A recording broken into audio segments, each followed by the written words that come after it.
Rawteur. After years of chasing profitability and trying to keep people subscribed month after month, Netflix has tried just about everything. They've experimented with mid-season breaks that saw seasons split into half so you'd have to stay subscribed longer just to finish a show. They've fought tooth and nail to secure big IPs, mostly to limited success, and now Netflix seems to have finally given up on being just a streaming service. They've rolled out theatrical releases like Frankenstein, they're closing out Stranger Things in theaters, and K-pop Demon Hunters became a surprise global hit. There's Netflix Bites, the company's first restaurant, and Netflix House that's opening in Philadelphia and Dallas, which is a clear jab at Disney and Universal's theme park empire, even if it's on a smaller scale. So welcome. Oh my gosh, it's our room. This is awesome. Oh my God. And I'm in here in Wednesday's room. How awesome is this? Now, it's starting to look like Netflix is building something way bigger than streaming.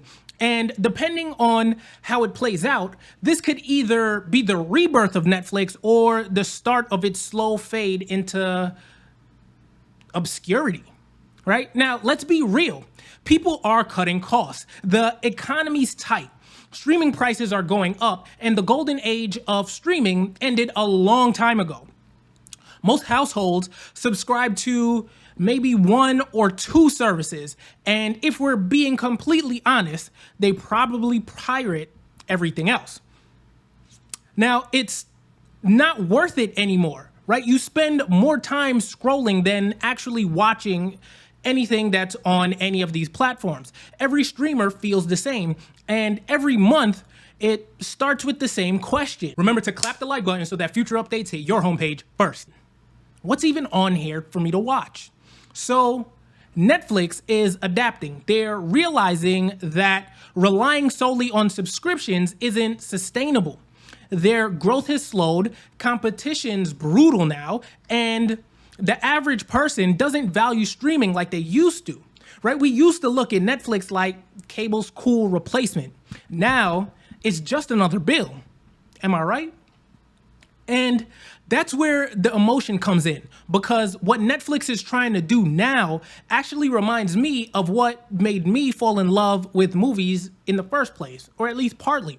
Because you see, when I was a kid, I loved going to Universal Studios, not because of the roller coasters, but because of the experiences tied to the movies I grew up on.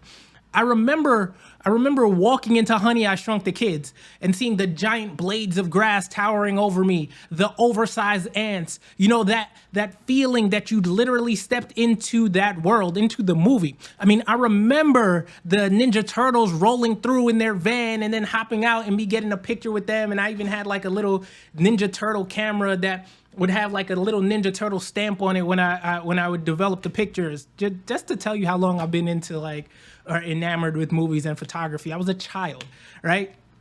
I mean, these experiences made the movies feel real. And that's exactly what Netflix is chasing now, a way to make its stories feel real again.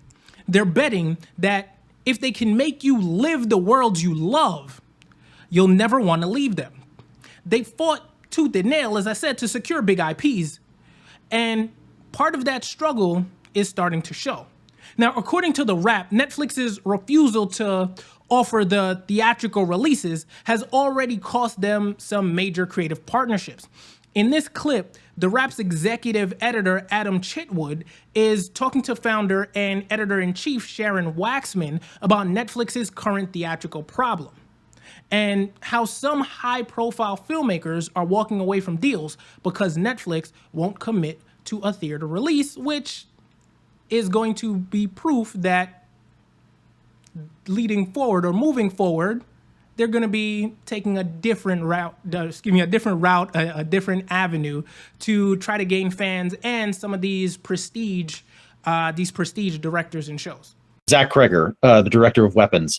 Netflix's film head, Dan Lin, flew over to meet him in Prague, where he was prepping his next movie.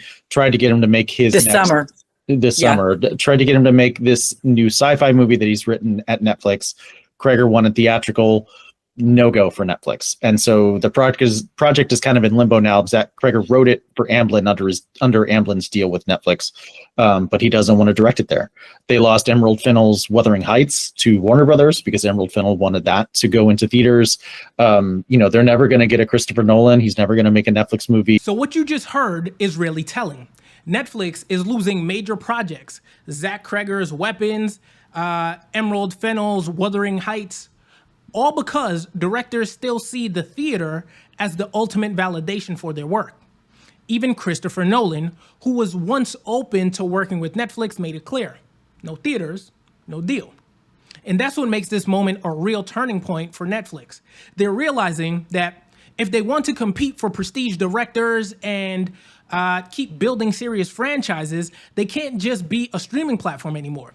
Which might also explain why they've been quietly working on a theatrical partnership with AMC. But it's more than just theatrical releases. Netflix is turning streaming into a world you can walk into. There's Netflix Bites, where fans can literally eat their favorite shows. Dishes inspired by Chef's Table and Iron Chef, Quest for an Iron Legend. And then there's Netflix House, which is an immersive interaction featuring shows like Wednesday, Squid Game, live actions like One Piece, and much more. Now, it's not a theme park, but it's close enough to make you forget you're technically still in a mall. And this is the genius part.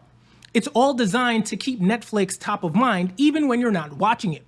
Therefore, when you look at how they're trying to secure these prestige directors in films, the strategy starts to make sense. The success of Frankenstein on Netflix and Netflix's ability to land Guillermo del Toro's feature likely came from the theatrical component attached to it.